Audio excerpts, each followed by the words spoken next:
শিলিগুড়ি থেকে দুপুরের বন্দে ভারতে ফিরব হাওড়া। এনজেপি স্টেশনের 4 নম্বর প্ল্যাটফর্মে দাঁড়িয়ে রয়েছে বন্দে ভারত। আমাদের বুকিং সিটিং বন্দে ভারতের এক্সিকিউটিভ চেয়ার কার কোচে। এক্সিকিউটিভ চেয়ার কারের টয়লেটটা একটু দেখে নেওয়া যাক। ওয়েস্টার্ন টাইপ বায়ো টয়লেট, যাতে রয়েছে basin, soap dispenser, hand shower, mirror, rack ইত্যাদি। এক্সিকিউটিভ চেয়ার কারের খাবার ট্রে কিভাবে রেডি করতে হয় একটু দেখে নেওয়া যাক। সিটের সাপোর্টিং হ্যান্ডেলের মধ্যেই ঢোকানো রয়েছে খাবার ট্রে। আর্মরেস্টের ভিতর থেকে দুটো ট্রে বার করে দুদিকে আনফোল্ড করে নিতে হবে।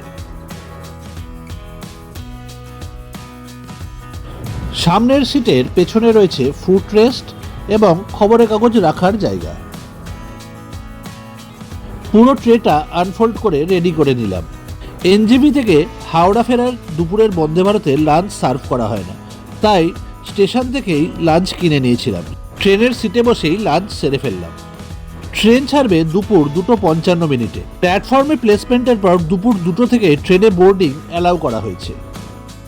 সামনে দেখতে পেলাম একজন ট্রেনের সিটটাকে রোটেট করে জানলার দিকে মুখ করে বসলো। আমাদেরও উৎসাহ জাগলো সিটটাকে জানলার দিকে ঘুরিয়ে বসা যাক।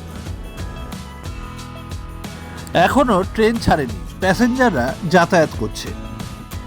প্যাসেজের দিকে সিটের তলায় একটা লিভারকে চাপতেই সিটটা ফ্রি হয়ে গেল, সেটাকে ঘুরিয়ে জানলার দিকে মুখ করিয়ে দিলাম।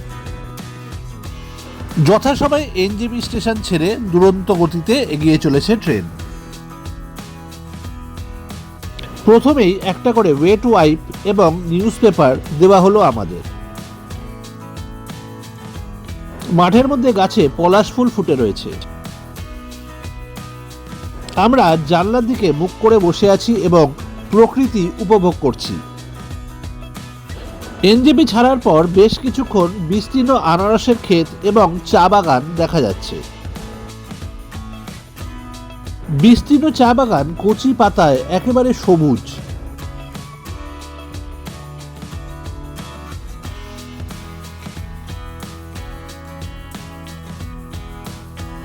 বিকেলে ইভিনিং স্ন্যাক্স দেবে, তার আগে একটু পিছন দিকে সিটটাকে এলিয়ে বিশ্রাম নিয়ে নেওয়া যাক।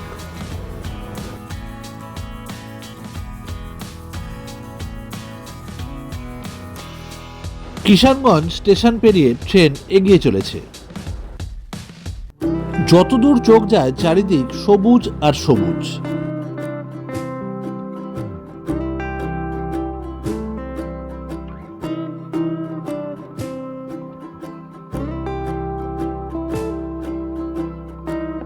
চারটে 4:30 নাগাদ চলে এলো ইভিনিং স্ন্যাক্স। ইভিনিং স্ন্যাক্সে রয়েছে চিউড়া, ড্রাই ফ্রুট মিক্স, বাদাম চাক, আদরক চায়ের sachet, pass, tomato ketchup,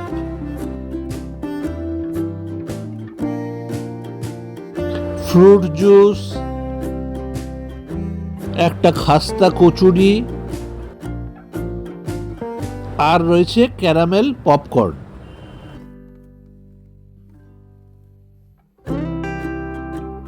evening স্ন্যাক্সে বেশ অনেক কিছুই দেওয়া হয়েছে। ড্রাই ফ্রুট মিক্সটা দারুণ লাগলো। কিছুক্ষণ পরে কাচের কাপে দিয়ে দেওয়া হলো গরম জল আর চায়ের কিট।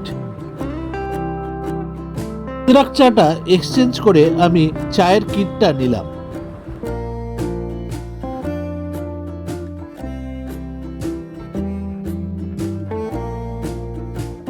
এবার একটু চা বানিয়ে জমিয়ে চা উপভোগ করা যাক।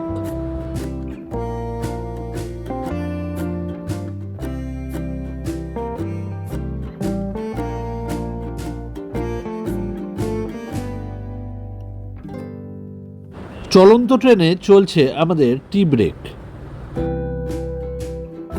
বারসই স্টেশনের পাশেই চালু হয়ে গিয়েছে নতুন ফ্লাইওভার।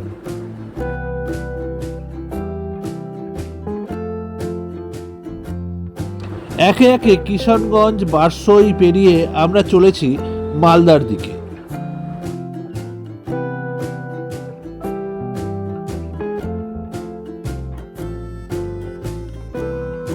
জানলার দিকে সিট ঘুরিয়ে আমরা পুরো জার্নিটা এনজয় করছি।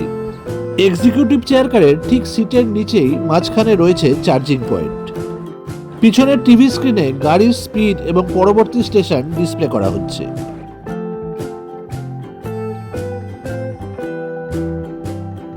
ট্রেনের মতো কোচেই ট্রলিতে করে চা, কফি, স্ন্যাক্স বিক্রি হচ্ছে।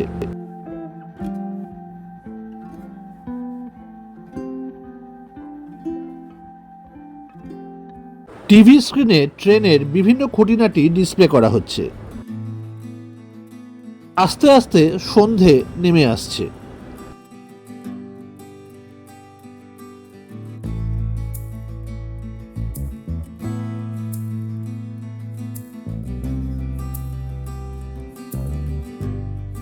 মালদা টাউন স্টেশন পেরিয়ে যখন ট্রেন ফারাক্কা ব্যারেজে উঠেছে তখন রাত নেমে এসেছে।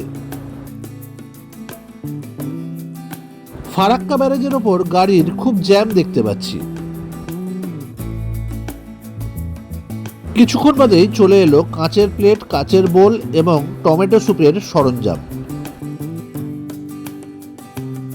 এই আইটেমটা এক্সিকিউটিভ চেয়ার কারেই সার্ভ করা হয়। গোলমরিচ, নুন, মাখন দিয়ে স্যুপটা জমিয়ে বানালাম। ট্রেন ছুটে চলেছে 105 থেকে 130 কিলোমিটার গতিতে।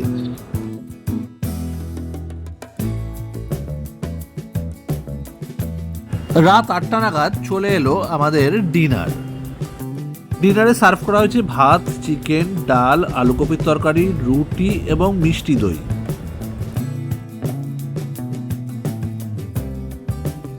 স্টেশন শেষ হতে না হতেই 8:30 নাগাদ পৌঁছে গেছি আমরা বোলপুর শান্তিনিকেতন স্টেশনে। বোলপুর শান্তিনিকেতনই এনজেপি হাওড়া সিটিং বন্দে ভারতের লাস্ট স্টপেজ। এরপর চলে এলো আজকের সফরের শেষ আইটেম আইসক্রিম। আমি সিলেক্ট করলাম বাটারস্কচ আইসক্রিম। রাত্রি 10:30 নাগাদ রাইট টাইমে বন্দে ভারত ঢুকে পড়ল হাওড়া স্টেশনে। বন্দে ভারত এক্সিকিউটিভ চেয়ার কারে আমার সাথে এই জার্নি কীরকম লাগলো কমেন্ট করে জানাবেন।